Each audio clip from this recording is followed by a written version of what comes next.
one police officer I like is Mkhwanazi.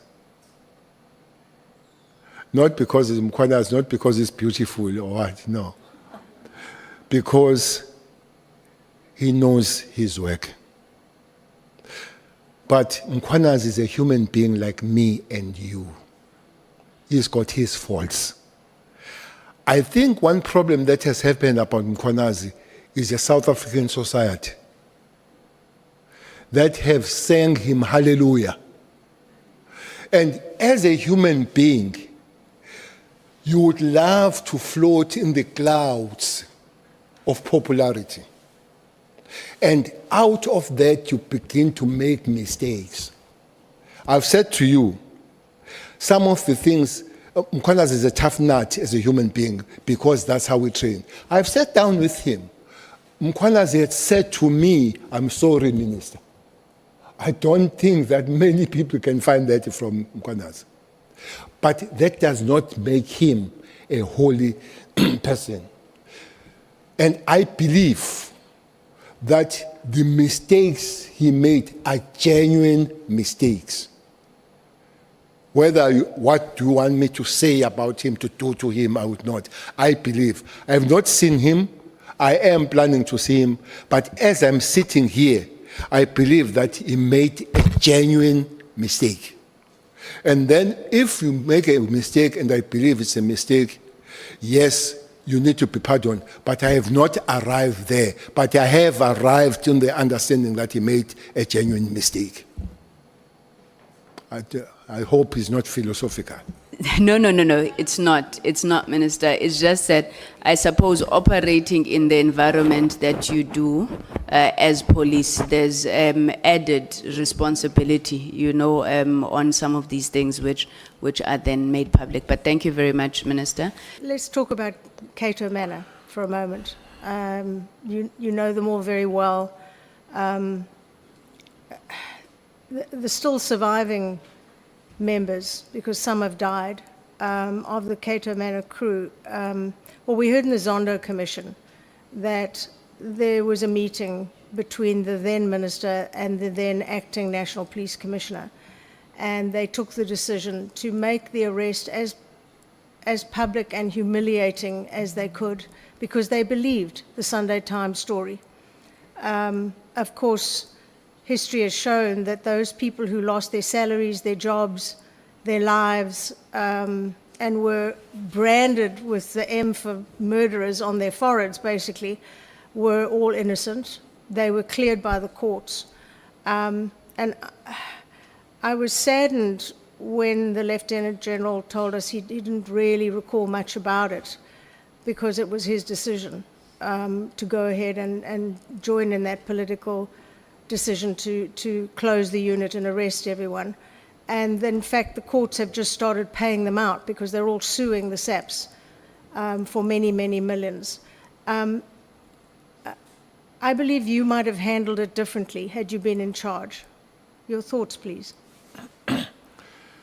Jefferson, I said yesterday, Lieutenant General Mkhwanazi is a good cop, but he has faults, and I said some of his faults are serious. That is one of the serious faults that he committed.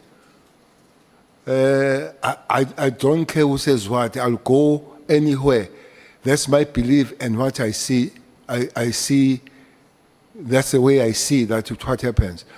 But one thing that is not said, when General Mkhwanazi was here, he raised the issue of him having problem with former Minister Mthethwa, may his soul rest in peace, and President Zuma. He did not tell that initially there were parties with Minister Mthethwa, they caused this disaster together. Yeah. They caused the disaster. So there was a time when they were together and they caused the disaster. I don't know when they realized that one is wrong. This Cato Manor thing was a part of the Hawks. And the structures that deal with the misbehavior of the police and all that they could do. But weighing, putting on the scale, their successes and what they did for the people of South Africa was huge. Yeah. Chairperson, there was zero cash heist in KZN Yeah. under that team. Zero. Taxi industry took the line.